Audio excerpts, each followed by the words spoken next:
Hello everyone, my name is Ishmeet Kaur and welcome to the Kalyan Institute.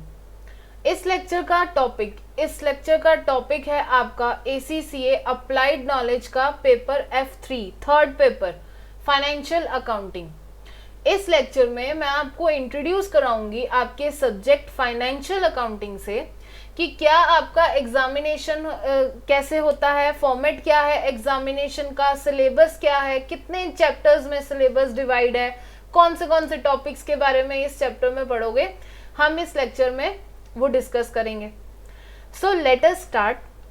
आपका जो first syllabus का objective है या इस पेपर का ऑब्जेक्टिव क्या है कि आपका basically from the very basic accounting to advance level, मतलब कि इसमें आप सीखोगे कि जर्नल एंट्रीज किस तरह से पोस्ट करते हैं, देन उसके बाद लेजर्स किस तरह से प्रिपेयर करते हैं, देन उसके बाद ट्रायल बैलेंस के बाद फाइनेंशियल स्टेटमेंट्स किस तरह से प्रिपेयर करनी है, एंड उसके बाद last but not the least topic interpretations and कंसोलिडेशंस।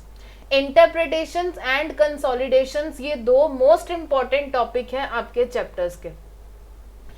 Objectives क्या है सिलेबस के? ऑब्जेक्टिव्स है context and purpose of financial reporting. Context और पर्पस ऑफ फाइनेंशियल रिपोर्टिंग मतलब फाइनेंशियल रिपोर्टिंग हम क्यों करते हैं, फाइनेंशियल रिपोर्टिंग में कौन कौन सी चीजें इंक्लूड होंगी, इस टॉपिक में हम वो कवर करेंगे। नेक्स्ट है आपका क्वालिटेटिव कैरेक्टरिस्टिक्स। अब जो फाइनेंशियल रिपोर्टिंग या जो फाइनेंशियल रिपोर्ट्स या हम ये कह सकते हैं जो फाइनेंशियल स्टेटमेंट्स हम यूज करते हैं नॉर्मल लाइफ में या एज अ व्यूअर, मैं अपनी फाइनेंशियल स्टेटमेंट्स जब बनाती हूँ, प्रिपेयर करती हूँ, तब मुझे उसमें कौन सी फाइनेंशियल इंफॉर्मेशन यूज करनी है एंड देन उस फाइनेंशियल इंफॉर्मेशन के क्या कैरेक्टरिस्टिक्स होने चाहिए। रिलायबल होना चाहिए, फेयरनेस होनी चाहिए, फेथफुल होना चाहिए इंफॉर्मेशन को। सो ये फाइनेंशियल इंफॉर्मेशन के क्या कैरेक्टरिस्टिक्स रहेंगे हम इस टॉपिक में कवर करेंगे। नेक्स्ट है हमारा demonstrate the use of double entry and accounting system. Double entry and accounting system, journal entries pass करने के रूल्स क्या हैं, अकाउंटिंग सिस्टम मतलब लेजर्स में हम किस तरह से इन जर्नल एंट्रीज को लेकर जाते हैं।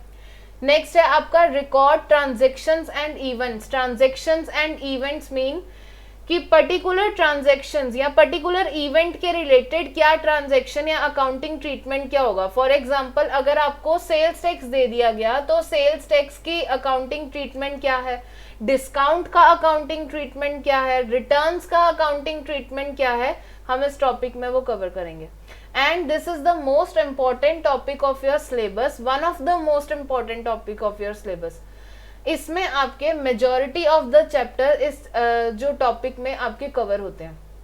Next, prepare a trial balance. Trial balance किस तरह से प्रिपेयर करना है, trial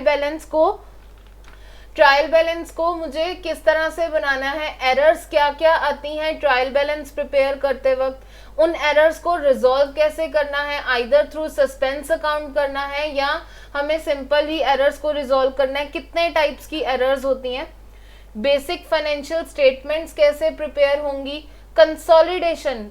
these three topics cover most important part of your syllabus। Financial statements किस तरह से बनानी है, देन कंसोलिडेटेड फाइनेंशियल स्टेटमेंट्स क्या होती हैं, कब बनानी होती हैं, क्या रूल्स हैं इसको कंसोलिडेशन से रिलेटेड। नेक्स्ट है इंटरप्रिटेशन यानी कि आपका फाइनेंशियल स्टेटमेंट का एनालिसिस वाला पार्ट, एनालिसिस कैसे करना है फाइनेंशियल स्टेटमेंट्स का। So let us discuss about the various chapters और which are covered in financial accounting.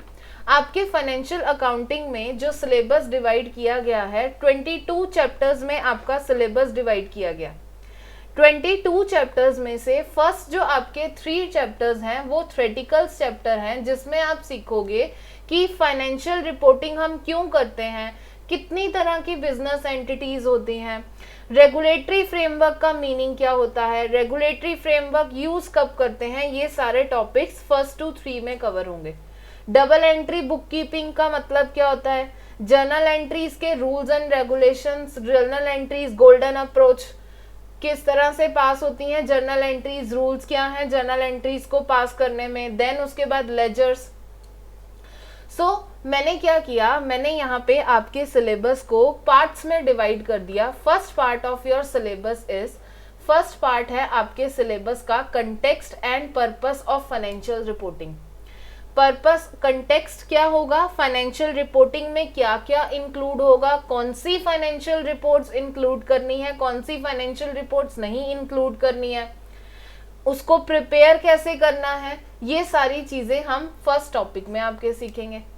Next है आपका topic qualitative characteristics of financial information. Qualitative characteristics of financial information मतलब कि जिन बेसिस पे, जिस फाइनेंशियल इंफॉर्मेशन को मैं लेकर फाइनेंशियल स्टेटमेंट्स प्रिपेयर कर रही हूँ, बैलेंस शीट प्रिपेयर कर रही हूँ, P&L प्रिपेयर कर रही हूँ, फाइनेंशियल स्टेटमेंट्स, उन बैलेंस शीट P&L में जो फाइनेंशियल इंफॉर्मेशन यूज हम कर रहे हैं वो कौन सी फाइनेंशियल इंफॉर्मेशन मैं यूज करूंगी, क्या करेक्टरिस्टिक्स होने चाहिए, रिलायबल होनी चाहिए, फेथफुल होनी चाहिए, क्या क्या और करेक्टरिस्टिक्स, क्वालिटी क्या होनी चाहिए उस फाइनेंशियल इंफॉर्मेशन की. नेक्स्ट पार्ट है आपका सिलेबस का double entry and accounting system. Double entry and accounting system मतलब जर्नल एंट्रीज के रूल्स रेगुलेशन, जर्नल एंट्रीज किस तरह से पास करते हैं. नेक्स्ट उसके बाद इन लेजर्स को कैसे बनाते हैं, लेजर प्रिपरेशन, बैलेंसिंग लेजर की. ये काफी बेसिक सा टॉपिक है जो ऑलमोस्ट आपके अपने से स्टूडेंट्स ने कवर किया होगा अपने लोअर लेवल्स में. नेक्स्ट है रिकॉर्डिंग ट्रांजैक्शंस एंड इवेंट्स. अब जैसे कि मैंने आपको बताया ये आपका इम्पॉर्टेंट पार्ट है सिलेबस का. क्यों? क्योंकि आपके ये काफी ज्यादा मेजॉरिटी ऑफ द टॉपिक्स जो हैं सिलेबस के, हम ये कह सकते हैं कि आपका 70 to 80% सिलेबस इसमें कवर हो जाता है. ठीक है, लेकिन जो रेस्ट 30% है उसका भी बहुत इंपॉर्टेंस है. हम ये नहीं कह सकते कि मेजॉरिटी यहाँ पे कवर हो रही है तो ये पार्ट इंपॉर्टेंट नहीं है आपका. अब इस टॉपिक में क्या क्या है, first of all sales and purchases, cash purchase, cash sales, credit purchase, credit sales, sales returns, purchase returns, accounting treatment इसका क्या होगा, हम इस टॉपिक में वो कवर करेंगे.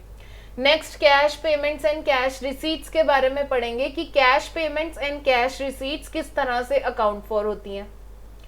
Inventory, inventory once I have purchased an inventory, तो उस इन्वेंट्री को मुझे अपनी बुक्स ऑफ अकाउंट्स में किस वैल्यू पर अकाउंट फॉर करना है, कब अकाउंट फॉर करना है, क्लोजिंग इन्वेंट्री की पोजीशन क्या होगी, कितनी वैल्यू पे क्लोजिंग इन्वेंट्री को वैल्यू करूंगी अपनी अकाउंटिंग स्टेटमेंट्स में, फाइनेंशियल स्टेटमेंट्स में. इस टॉपिक में हम वो कवर करेंगे. ये आपका है basically chapter number 5. Chapter number 5 में कवर करोगे आप. चैप्टर नंबर 5 और 6 इसमें कवर होता है. Tangible non current assets. Tangible non current assets मतलब, टेंजिबल नॉन करंट एसेट्स का मीनिंग होता है कि हमारे जो एसेट्स होते हैं बिजनेस में, मैं उनको 2 पार्ट्स में डिवाइड करती हूँ. First is non current assets and rest is current assets. Non current assets की फर्दर क्लासिफिकेशन क्या होगी, टेंजिबल एसेट्स. टेंजिबल एसेट्स मतलब कि जिनका फिजिकल सब्सटेंस होता है, जिनको मैं फिजिकली टच कर सकती हूँ, देख सकती हूँ, उनको हम टेंजिबल एसेट्स कहते हैं. इनटेंजिबल एसेट्स मतलब जिनका कोई फिजिकल सब्सटेंस नहीं होता, but these are also called assets because they help in generating income to the business entity. So non current assets में जो टेंजिबल एसेट्स हैं, अब इनकी हमें अकाउंटिंग ट्रीटमेंट देखना है कि eight the time of purchase हमने इनको किस तरह से अकाउंट फॉर करना है, या at the time of sale disposal हमने कौन सी एंट्रीज पास करनी है, डेप्रिसिएशन किस तरह से चार्ज करनी है, क्या क्या मेथड्स होते हैं डेप्रिसिएशन चार्ज करने के, स्ट्रेट लाइन मेथड डिस्कस करेंगे, return down value method discuss करेंगे. ठीक है. नेक्स्ट है आपका intangible and non current, intangible non current asset and amortisation.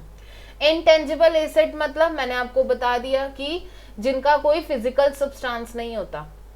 ठीक है. So in that case intangible non current assets को अगर हम एक्वायर करते हैं, या अगर जो सेल्फ जनरेटेड एसेट्स हैं, फॉर एग्जांपल गुडविल, क्या उसका कोई अकाउंटिंग ट्रीटमेंट होता है, वेदर इट इज रिकॉर्डेड और नॉट. गुडविल को किस केस में रिकॉर्ड करना है, परचेज गुडविल को रिकॉर्ड करना है या सेल्फ जनरेटेड गुडविल को रिकॉर्ड करना है, ये सारे टॉपिक्स आपके इंटेंजिबल नॉन करंट एसेट्स में कवर होंगे। नेक्स्ट पार्ट है आपका सिलेबस का अक्रूअल्स एंड प्रीपेमेंट्स। अक्रूअल्स एंड प्रीपेमेंट्स में क्या कवर करना है हमने कि कुछ एक्सपेंसेस ऐसे होते हैं जो ड्यू हो गए बट हमने अभी तक पे नहीं किए, उनको हम क्या कहते थे, outstanding expenses. These are also called as accrued expenses. Accrued मतलब पेंडिंग, प्रीपेड मतलब पहले ही पे कर देना। तो कुछ ऐसी इनकम्स, कुछ ऐसे एक्सपेंसेस जो मैंने पहले ही पे कर दिए हैं या जो भी आउटस्टैंडिंग है, उनका अकाउंटिंग ट्रीटमेंट क्या होगा, कितनी अमाउंट P&L में जाएगी। बैलेंस शीट में अक्रूड एसेट, अक्रूड एक्सपेंसेस के नाम से एसेट्स में शो होंगे या लायबिलिटी में शो होंगे। प्रीपेड एक्सपेंसेस, प्रीपेड इनकम्स का अकाउंटिंग ट्रीटमेंट हमने यहाँ पे डिस्कस करना है। नेक्स्ट है आपका रिसीवेबल्स एंड पेएबल्स। रिसीवेबल्स से related journal entries, credit sales, credit purchases, receivables credit sales, payables credit purchases. Payables को हम बेसिकली क्रेडिटर्स भी कहते हैं। एंड नेक्स्ट इस टॉपिक में हमने और क्या कवर करना है, आपका अलाउंसेस के बारे में, अलाउंसेस फॉर रिसीवेबल्स के बारे में। अलाउंसेस फॉर रिसीवेबल्स का मतलब कि जब कोई रिसीवेबल मैं रिकॉर्ड करती हूँ एंड मुझे डाउट है कि वेदर कि मैं इतना वो रिसीवेबल में भी मेरे को रिकवर ना हो पाए, यानी कि वो हमारा इररिकवरेबल डेट अगर बन जाए, जिसको हम बैड डेट कहते थे, तो उस केस में irrecoverable debt and allowances for receivables का क्या अकाउंटिंग ट्रीटमेंट होता है, वो इस चैप्टर में डिस्कस करेंगे। नेक्स्ट उसके बाद है प्रोविजंस एंड कॉन्टीजेंसीज। प्रोविजंस एंड कॉन्टीजेंसीज मतलब ऐसे सर्कमस्टांसेस, ऐसे इवेंट्स जिसमें मुझे पता है कि मेरे एक फ्यूचर में लायबिलिटी अराइज होगी, बट वो लायबिलिटी कब अराइज होगी, कितनी अराइज होगी, ये हमें नहीं पता होता। तो in that case we create provisions against a liability. Contingencies मतलब contingent assets and contingent liabilities. Contingent assets and contingent liabilities का मीनिंग एंड देन उसके बाद हम कवर करेंगे इनका अकाउंटिंग ट्रीटमेंट। नेक्स्ट है आपका capital structure and finance cost, कि एक कंपनी का कैपिटल स्ट्रक्चर कितने पार्ट्स में डिवाइडेड होता है। शेयर कैपिटल का मीनिंग क्या होता है, शेयर का मीनिंग क्या होता है, ऑथराइज शेयर कैपिटल का मीनिंग क्या होता है, पेड अप शेयर कैपिटल का मीनिंग क्या होता है। नेक्स्ट है आपका trial balance preparation. Trial balance preparation से रिलेटेड मैंने आपको बता ही दिया कि एक तो आपने ट्रायल बैलेंस कैसे प्रिपेयर करना है, क्या रूल्स होते हैं ट्रायल बैलेंस को प्रिपेयर करने के। Next correction of errors. अगर ट्रायल बैलेंस में बनाने में कोई एरर आ रही है तो एरर कितने टाइप्स की होती हैं एंड उन एरर्स को कैसे करेक्ट करना है। Whether these errors to be corrected from suspense accounts. Suspense accounts कब क्रिएट करते थे, जब हमें कोई एरर नहीं फाइंड आउट हो पा रही बिजनेस में, in that case we create suspense accounts. ठीक है। Control account and reconciliations and bank reconciliations का टॉपिक भी हम कवर करेंगे, bank reconciliation statement. Next topic है आपका preparing basic financial statement. Basic financial statements का मतलब, बेसिक फाइनेंशियल स्टेटमेंट्स में क्या कवर करेंगे, statement of financial position, statement of profit और लॉस कैसे बनाओगे। नेक्स्ट आपके लिए एक नया टॉपिक है यहाँ पर, statement of other comprehensive income. Statement of other comprehensive income में हम क्या इंक्लूड करते हैं, ऐसी इनकम्स या ऐसे एक्सपेंसेस जो मुझे एक्चुअली में कैश में रियलाइज नहीं होते। For example revaluation of asset. Revaluation of asset भी आपके लिए नया टॉपिक होगा, तो इससे रिलेटेड अगर कोई इनकम एंड एक्सपेंसेस हैं तो वो हमारे statement of other comprehensive income में रिकॉर्ड होते हैं। नेक्स्ट है डिस्क्लोजर नोट्स। डिस्क्लोजर नोट्स क्या क्या देने हैं, एक पर्टिकुलर आइटम के बारे में, इन्वेंट्री से रिलेटेड क्या डिस्क्लोजर नोट्स देने हैं, अगर रिसीवेबल्स हैं तो रिसीवेबल से रिलेटेड क्या डिस्क्लोजर नोट्स देने हैं, वो इस चैप्टर में कवर होगा। नेक्स्ट है आपका events after the reporting period. Events after the reporting period मतलब अगर मेरा करंट ईयर एंड हो गया, करंट ईयर फॉर एग्जांपल मैं फॉलो कर रही हूँ 1/4/2019 से 31 मार्च 2020 तक, देन उसके बाद इस ईयर एंड के बाद अगर कुछ इस यहाँ पे जब मैं प्रिपेयर कर रही हूँ अपनी फाइनेंशियल स्टेटमेंट्स, अगर उसमें कोई भी इवेंट होता है जो रिलेटेड है मेरे इस ईयर से रिलेटेड, देन उसको हमने कैसे अकाउंट फॉर करना है, वेदर करंट पीरियड में ही इफेक्ट देंगे या नेक्स्ट पीरियड में सब्सिक्वेंट ईयर्स में इफेक्ट देंगे। स्टेटमेंट ऑफ कैश फ्लोज, ये आपका पता ही होगा आपको, मोस्ट ऑफ द स्टूडेंट्स को। स्टेटमेंट ऑफ कैश फ्लोज में हम अपनी एक्टिविटीज 3 पार्ट्स में डिवाइड करते हैं, operating activity, investing activity and financing activity. इसके रिलेटेड रूल्स एंड रेगुलेशंस, मतलब हम किस तरह से ये statement of cash flows prepare करते हैं। नेक्स्ट है आपका इनकम्प्लीट रिकॉर्ड्स, जिसमें हमें इनकम्प्लीट इंफॉर्मेशन हमने अपने बिजनेस में मेंटेन कर रखी होती है, अब उसको हमने किस तरह से कंप्लीट करना है।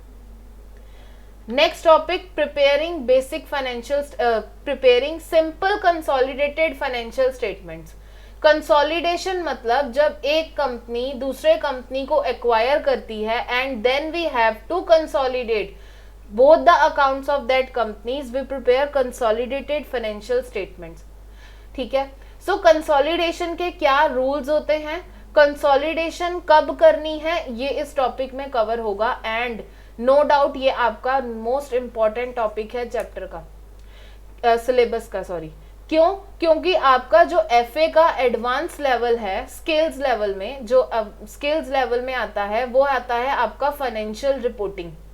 फाइनेंशियल रिपोर्टिंग है आपका F7, पेपर F7, ठीक है। अब यहाँ पे फाइनेंशियल रिपोर्टिंग से एडवांस लेवल है आपका स्ट्रेटेजिक बिजनेस रिपोर्टिंग। सो इन तीनों सब्जेक्ट्स में ये है आपका अप्लाइड लेवल का, अप्लाइड नॉलेज लेवल का फाइनेंशियल अकाउंटिंग सब्जेक्ट। ये स्किल्स लेवल्स में फाइनेंशियल रिपोर्टिंग स्किल्स लेवल्स में आएगा and SBR strategic business reporting professional level का सब्जेक्ट है।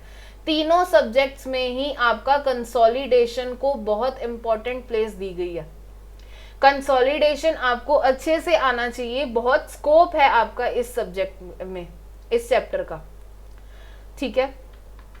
नेक्स्ट है हमारा interpretation of financial statement, last but not the least. ये टॉपिक भी आपका बहुत इंपॉर्टेंट है। इंटरप्रिटेशन मतलब एनालाइज करना अपनी फाइनेंशियल स्टेटमेंट्स को, रिजल्ट्स को एनालाइज करना कि whether the results are within the desirable limits और नॉट। अब यहां तक तो हमने देखा कि आपके पेपर में क्या क्या चीजें हैं, क्या क्या टॉपिक्स कवर किए गए हैं। देखो, किसी भी पेपर को पढ़ने से पहले उस पेपर का कंटेंट क्या है, उस पेपर का एग्जामिनेशन फॉर्मेट क्या है, क्या क्या टॉपिक्स आप कवर करोगे, ये जानना हमारे लिए बहुत जरूरी है। तभी मैं उस सब्जेक्ट को समझ पाऊंगी अच्छे से और मुझे वो सब्जेक्ट्स में जो टॉपिक हैं वो अच्छे से याद रहेंगे। यही हमारा इस लेक्चर का पर्पस है, ठीक है। एग्जामिनेशन फॉर्मेट की बात करते हैं अब एग्जामिनेशन फॉर्मेट ये कहता है कि आपका पेपर कंप्यूटर बेस्ड एग्जामिनेशन होगा, ठीक है। कंप्यूटर पे पेपर होगा, 2 आवर्स का होगा, आपको पेपर सॉल्व करने के लिए 2 आवर्स मिलेंगे। नेक्स्ट, आपका पेपर 2 सेक्शंस में डिवाइड होगा, section number A and section number B, section number A and section number B। Section number A में आपको 35 क्वेश्चंस पूछे जाएंगे, एक क्वेश्चन 2 मार्क्स का होगा, यानी कि टोटल आपका 70 मार्क्स का ये क्वेश्चन बन गया। सेक्शन B में आपको 2 क्वेश्चंस पूछे जाएंगे और एक क्वेश्चन 15 मार्क्स का होगा और ये 30 मार्क्स का टोटल सेक्शन बन गया। सेक्शन B में बहुत ज्यादा चांसेस हैं कि आपके लास्ट वाले चैप्टर्स, कौन सा, एक तो कंसोलिडेशन, कंसोलिडेशन का एक question and interpretation, interpretation and आपका प्रिपरेशन ऑफ फाइनेंशियल स्टेटमेंट्स जो चैप्टर है, बहुत ज्यादा सर्कमस्टांसेस है, बहुत ज्यादा चांसेस हैं कि आपको इन तीनों चैप्टर्स में से ही ये कवर होंगे टॉपिक्स, क्वेश्चंस, ठीक है। अब बात करते हैं क्वेश्चंस की कि क्वेश्चंस आपको किस तरह से आएंगे। क्वेश्चन जो आपका फाइनेंशियल अकाउंटिंग सब्जेक्ट है वो आपका सब्जेक्टिव नहीं है, बिल्कुल भी डिस्क्रिप्टिव क्वेश्चंस नहीं आएंगे, आपको वहां पे थ्योरी नहीं लिखनी बिल्कुल भी। आपको बेसिकली क्या करना है, आपको सिलेक्शन, यानी कि ऑब्जेक्टिव टाइप पेपर है आपका, जिसमें आपको एमसीक्यू मल्टीपल चॉइस 4 ऑप्शंस दे दी जाएंगी और आपको 1 जो है उसमें से सिलेक्ट करनी है। नेक्स्ट है आपका मल्टीपल रिस्पॉन्स क्वेश्चन, भी वो पूछ सकते हैं। मल्टीपल रिस्पॉन्स क्वेश्चन मतलब जिसमें आपको क्या होगा, कुछ ऑप्शंस दे दी जाएंगी, then we have to choose 2 options from the given list. ठीक है। नेक्स्ट है आपका मल्टीपल रिस्पॉन्स मैचिंग, आपको मैचिंग की फॉर्म में भी क्वेश्चन पूछा जा सकता है। नोट एंट्री मतलब filling the blanks type. So ये था आपका फाइनेंशियल अकाउंटिंग का सिलेबस का content and examination format. So मैंने आपको बता ही दिया कि किसी भी सब्जेक्ट को शुरू करने से पहले मुझे उस सब्जेक्ट को समझना जरूरी है कि उस सब्जेक्ट में क्या क्या है, क्यों इंट्रोड्यूस किया गया हमारे कोर्स में वो सब्जेक्ट। सो यहाँ पे आपका फाइनेंशियल अकाउंटिंग का हमने डिस्कस किया सिलेबस का कंटेंट एंड उसके बाद हमने डिस्कस किया आपका एग्जामिनेशन फॉर्मेट। अब कल से हम आपका चैप्टर नंबर 1 स्टार्ट करेंगे। चैप्टर नंबर 1 में मुझे सबसे पहला टॉपिक क्या कवर करना है कि बिजनेस एंटिटी क्या होती है, कितने टाइप्स होते हैं, proprietorship, companies, forms of business, sole proprietorship क्या होता है। देन उसके बाद डिस्कस करेंगे स्टैंडर्ड्स के बारे में कि फाइनेंशियल स्टेटमेंट्स को प्रिपेयर करने के लिए कुछ इंटरनेशनल अकाउंटिंग स्टैंडर्ड्स दिए गए हैं। ये स्टैंडर्ड्स क्यों बनाए गए हैं, स्टैंडर्ड सेटर्स हैं कौन, किन पे ये स्टैंडर्ड्स एप्लीकेबल होते हैं, हमारा रेगुलेटरी फ्रेमवर्क क्या है फाइनेंशियल स्टेटमेंट्स को प्रिपेयर करने का, चैप्टर नंबर 1 में हम डिस्कस करेंगे। So next video chapter number 1 कल स्टार्ट करते हैं। Till then take care.